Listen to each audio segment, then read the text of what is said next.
예, 미국 선거 궁금하시죠? 뭐 복잡합니다. 제가 이번에도 그 트럼프 대통령이 된다고 예측을 했는데 저는 점쟁이가 아니고 학자이기 때문에 여러 가지 이 조건들을 다 보고서 이번에 분명히 트럼프가 된다라고 얘기를 했습니다. 우리 이제 제가 고등학교 때 제가 그 제일 가고 싶었던 대학이 서울대학교 영문학과였습니다. 제가 뭐 다른 친구들은 전부 상대, 법대, 뭐 정치과 그랬는데 저는 영문학과를 가겠다고 그랬는데 우리 선생님이 네가 지난 1년 동안 시험 본 점수 평균을 보면은 영문학과는 조금 어려울 것 같고 영문학과 무지하게 좀 높습니다. 동문학과를 가라. 그래서 동문학과는 좀 그래요. 그럼 저 연세대학교에 정외과를 가겠습니다. 그랬더니만은 네 점수 평균으로 보면은 거기는 아마 한 반 정도로 붙을 거다. 100% 붙을 때를 가르쳐 줄게. 그랬더니 그러면서 행정학과를 보라고 그러더라고요. 그렇게 이제 다 통계적으로 예측할 수가 있는 거가 있습니다. 네 점수가 평균 85점이니까 이 점수로 어느 대학 가면은 100% 확률로 붙고 어디 가면은 70으로 붙고 어디 가면 90으로 붙는다. 바로 그런 조건으로 이제 미국 대통령이 이 사람 이 정도 되면 붙는다라고 이제 예측을 하는 것이죠. 한 두세 개만 말씀드리겠습니다. 미국 사람들이 누구를 대통령으로 뽑느냐? 지난 4년 동안 내 주머니를 두둑해 주게 한 사람으로 뽑습니다. 내 주머니가 두둑하면은 되는 거예요. 그런데 이제 평균적으로 40%가 넘으면 됩니다. 국민들이 한 40% 4년보다 저 사람이 그러니까 저 사람 때문에 내가 잘 살게 되었어가 45면 되는 거예요. 왜 40이면 되느냐고요? 저쪽 사람은 대통령 안 해본 사람이기 때문에 몰라요. 그러니까 40% 정도면 가서 찍는 겁니다. 그런데 트럼프는 그 여론조사에서 1등을 기록했습니다. 56%가 4년 전보다 좋아졌다고 얘기를 하는 거예요. 너무 높아서 그 여론조사하는 기관에서 이 코로나 바이러스까지 다 쳐서 그러냐 그랬더니 그것까지 다 쳐서 56%가 삶이 좋아졌다. 그 외에도 여러 가지가 많습니다. 하나만 더 말씀드리겠습니다. 중간에 이제 프라이머리라는 거가 있는데 공화당 사람들은 우리는 이 사람을 뽑고 싶소. 민주당 사람은 우리는 누구. 그런데 거기서 어느 정당이든지 75%의 지지를 받은 사람 중에서 대통령에 떨어진 사람이 아무도 없습니다. 트럼프는 94% 지지를 받고 후보가 됐습니다. 바로 이런 등등 우리가 학자로서 이거는 못 쓰는 데이터야, 이거는 확실해, 이런 것들을 가지고 봤을 때 트럼프가 이길 것이다 라고 얘기를 했습니다. 그리고 이제 그날 선거를 하는데 그날 밤 미국 시간으로 선거를 하고서 밤 한 12시 무렵까지 트럼프가 이기는 거로 나와가지고 그래서 트럼프를 아주 싫어하는 CNN이라는 방송사에서 트럼프가 이겼다라고 발표를 해버렸습니다. 바로 그 무렵에 고영일 변호사가 저한테 전화 걸어서 교수님 이번에도 또 맞히셨어요 라고 얘기를 했는데 그날 밤에 자는데 이상하게 잠이 자꾸 깨더라고요. 아침에 깨보니까 트럼프가 떨어진 거로 나온 거예요. 여기서 이제 문제가 발생을 하는 겁니다. 미국 대통령은 국민들 전체가 가서 뽑아가지고 한 사람이라도 더 많은 사람이 되는 게 아니라 각 주별로 선거인단을 뽑아서 그 선거인단이 가서 이제 투표를 하는데 미국의 선거인단이 총 538명입니다. 그 538명을 인구가 많은 캘리포니아에서는 55명을 뽑고 인구가 아주 적은 와이오밍에서는 3명을 뽑는 겁니다. 그래서 이제 주마다 다 우리는 요 3명, 우리는 여기 55명 이렇게 해서 보는데 거기서 항상 좀 치열한 주가 6개가 있는데 그 6개 주가 지난번에는 트럼프가 다 이겼었는데 아주 제일 중요한 거 미시간, 위스콘신, 펜실베니아인데 거기서 트럼프가 다 이겼는데 이번엔 다진 거로 나온 겁니다. 그런데 트럼프 대통령이 아침에 깨서 여기서 내가 왜 져? 말이 안 되잖아. 그런데 거기 그 컴퓨터로 점수 올라간 걸 보니까 트럼프가 쭉 이렇게 올라가고 바이든이 그 밑으로 이렇게 갑니다. 두 줄이 올라가는데 새벽 3시 42분에 팍 튀는 겁니다. 바이든 표가 팍 튀어가지고 트럼프를 앞지르는 거예요. 14만 8천 표가. 그 사이에 트럼프 표는 미시간주에서는 그 두 중에서 한 주는 0표, 그리고 한 주는 표, 200몇 표. 그러니까 114만 표가 한 사람이 올라가는데 그 시간 동안에 아무리 기계가 잘 쳐도 14만 표를 쓰지 못합니다. 이런 것들 때문에 트럼프가 이거는 부정이야.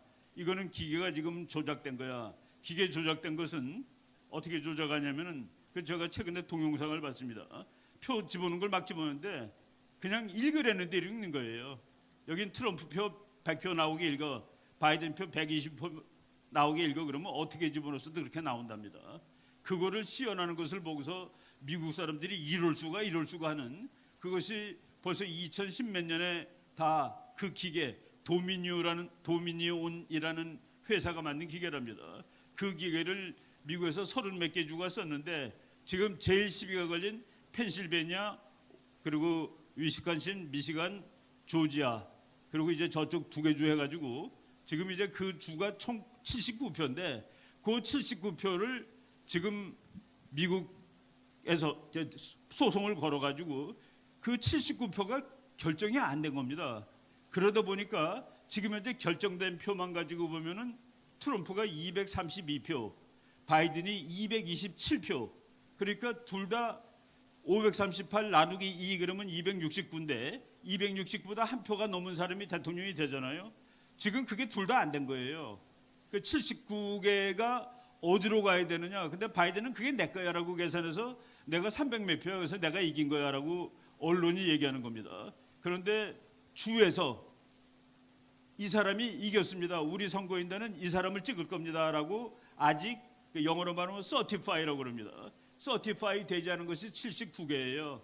79개가 certify가 되지 않아서 누구도 270표가 되지 않았다. 지금 현재 거기까지가 이제 지금 현재 진행 상황이고 그러고서 언제까지 돼야 되느냐?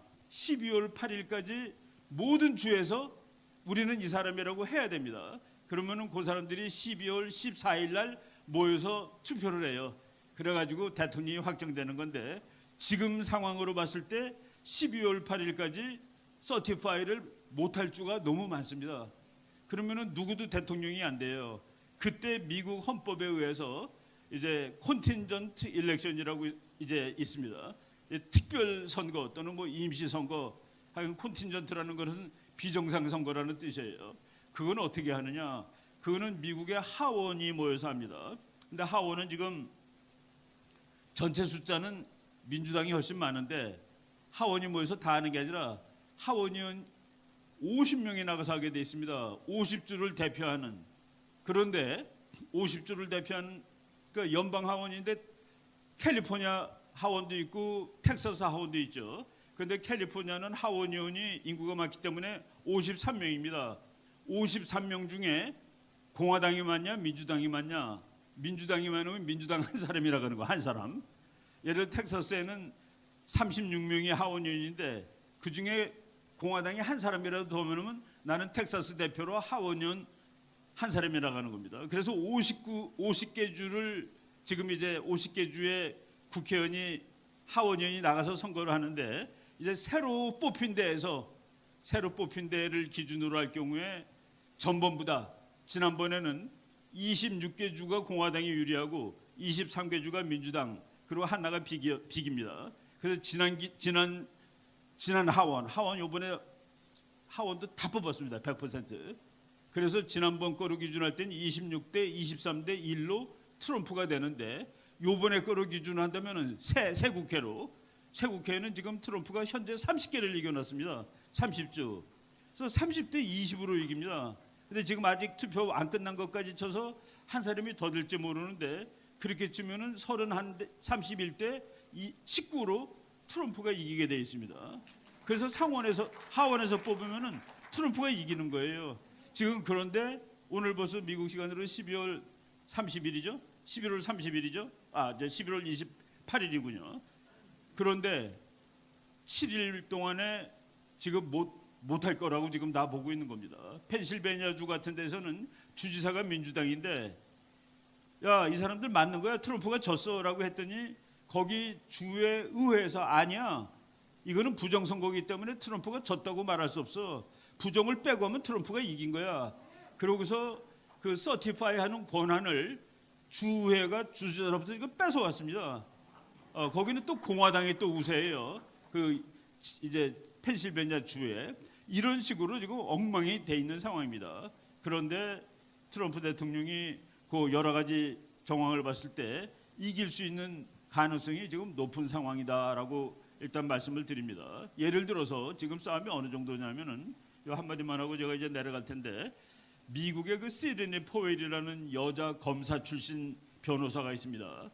한 65세쯤 되신 분인데 그 사람이 지금 말을 하는 정도가, 그러니까 우리나라 그 뭐 어떤 엘리트들은 저 사람 다 사기꾼이라고 그러는데 이게 사기꾼인지 아닌지 그냥 여러분들이 한번 판단해 보십시오.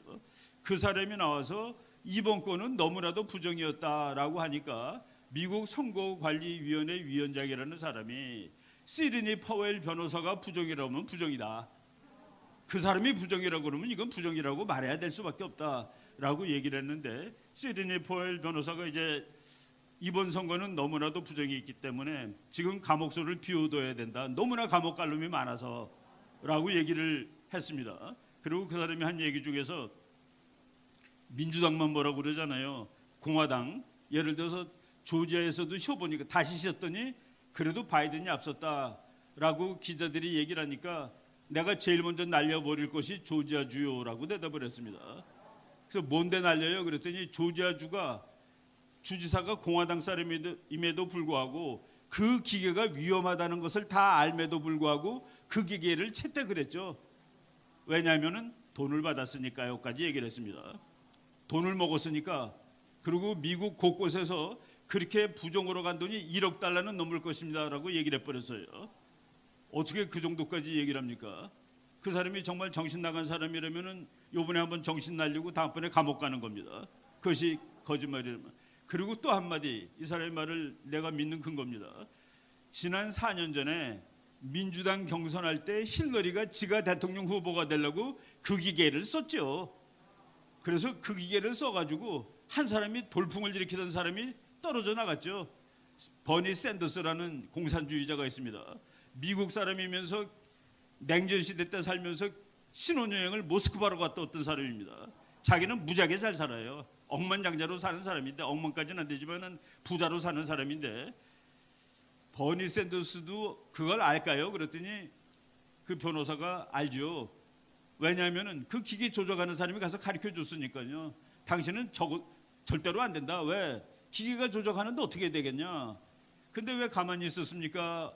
라고 얘기했을 때, 여기 우리 변호사님 계시지만은 그 변호사가, 시드니 포웰 변호사가, 그러니까 경선 끝나고 멋있는 집을 한 채 샀죠. 예, 그 말 한 지가 지금 한 열흘 넘었는데 버니 샌더스라든가 힐러리가 이 사람을 지금 고발 안 하고 있습니다. 이거 고발해야 되는 거 아닌가요? 예, 고발해야 되죠. 자기가 정말로 그렇지 않다면은. 그래서 지금 이 싸움은 한쪽이 죽는 싸움이라는 그 얘기입니다. 그래서 나는 시드니 포웰 변호사, 내가 그렇게 오랫동안 알던 사람은 아니지만은, 야, 이 정도까지 얘기하는 것을 보니까. 그리고 이제 트럼프 대통령이 2018년 9월 12일 날 어떤 행정명령의 그 명령을 바랍니다. 그 행정명령이 2년 전에 나온 건데 그 내용이 뭐냐면은, 외국이 미국의 선거에 개입했다는 증거가 잡힐 경우에 비상조치를 내릴 수 있는 그런 조치를 했는데, 지금 시드니 포웰 변호사가 엊그제 이란하고 중국이 개입한 것은 100% 확실하다라고 얘기를 해버렸습니다. 바로 지금 상황이 이렇게 진행되고 있다라고 말씀을 드립니다. 우리 결론은 몰라요. 결론은 하나님이 아는 것이죠. 하나님이 아는 것인데, 지금 어떤 사람이 트럼프가 결혼 3번이나 한 놈이 기독교를 대표할 수 없다. 예수님이 말이죠, 돌아가실 때 같이 죽은 그 강도 2놈이, 그 중에 한 놈이 우리 저 예수님은 여기 매달릴 사람이 아니라고 얘기하니까 너 오늘 천당 갈 거라고 하나님이, 예수님이 얘기해 주시잖아요. 죽는 순간에까지도 용서를 받을 수 있는데, 저는 트럼프가 결혼 3번 했기 때문에 그 사람은 기독교도를 대표할 수 없다라는 것은 저는 그렇지 않습니다. 그럼 우리 어렸을 때 전부 다 그 나쁜 짓 많이 하고 젊었을 때, 그리고 나중에 회개한 사람들은 지옥 갑니까 그러면은? 바로 이런 것들을 잘 생각해 봐야 되는데, 우리나라도 생각이 그렇게 갈려요. 트럼프가 워낙 신문에 나쁜 놈으로 나왔기 때문에 그걸 믿는 사람들이 많습니다. 책 읽으세요. 논문 읽으시고 신문에 트럼프는 이상한 놈이고 심지어 그런 얘기도 나와요. 트럼프가 오바마가 묵었던 호텔에 소련에 있는 호텔 가가지고 창녀 불러다가 창녀한테 오줌 쌌다고. 말이 되는 소리입니까 그게? 이런 것들이 신문에 나오고 그래요. 근데 우리가 이제 올바르게 알아야 됩니다. 올바르게 알아야 되고 바이든 그렇게 욕하지 않습니다. 다만 그 사람이 대통령 직무를 수행하기에는 몸이 너무 약해요. 나이도 많고 정말 경무인데 그리고 우리나라는 누가 돼도 우리가 잘하기 나름입니다. 우리가 잘하면 다 좋아요. 미국 대통령도 한국하고 다 좋습니다.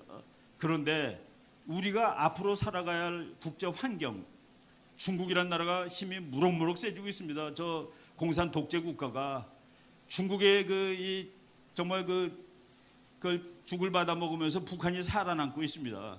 우리는 우리의 안보 환경에 지금 중국을 억누르고 중국을 내려누를 확실한 대통령 후보가 트럼프이기 때문에 많은 기독교 신자들이 트럼프를 지지한 걸로 알고 있습니다. 우리가 지금 뭐 잘 기다리면은 좋은 일이 올 거라고 생각을 합니다. 제가 오늘 최근에 제가 그 구약의 전쟁에 관해서 읽고 그리고 또 맨 앞에 마태복음을 지금 새로 읽고 있는데 오늘 목사님이 딱 그 얘기를 하셔가지고 야 텔레파시가 통했구나라는 생각을 하는데 여기서 그 전쟁은 하나님한테 속한다. 제가 그 전쟁이 제 이제 세속적인 학문의 그 주제가 전쟁입니다. 나는 전쟁을 평생 공부하고 있는데 전쟁은 누가 이기냐? 제가 이제 힘센 나라가 이기는 줄 알았습니다. 지금 다시 깨닫은 것은 하나님 편에 서 있는 나라가 이긴다가 답입니다. 하나님 편에 선 나라가 이기고 그거가 이제 워라고 안 나오고 배틀이라고 나옵니다. 전투는 하나님에게 속한 것이니 이번에 우리 교회가 정말 43명의 민간인이 무시무시한 사람들 수백 명을 이긴 걸 보니까 역시 그 배틀은 하나님이 하시는 거구나라는 그런 생각을 다시 해보게 되었습니다. 네, 고맙습니다. 네, 감사합니다. 박수.